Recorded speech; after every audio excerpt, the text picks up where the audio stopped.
guys. Corn, mayonnaise corn. Ingredients guys, meron tayong isang cheese lang at mayonnaise at condensed milk at meron din tayong kismis. So yan, ni-steam ko lang. Luto na ito.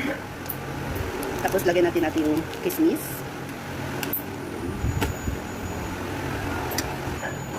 Tapos lagyan natin ito. Ang ating condensed milk. Yan. Tapos ating mayonnaise.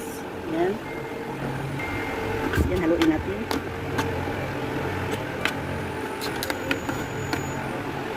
Tapos yung binibili namin doon sa night market, isang Tupperware nyo guys, isang baso niya is 7 ringgit guys.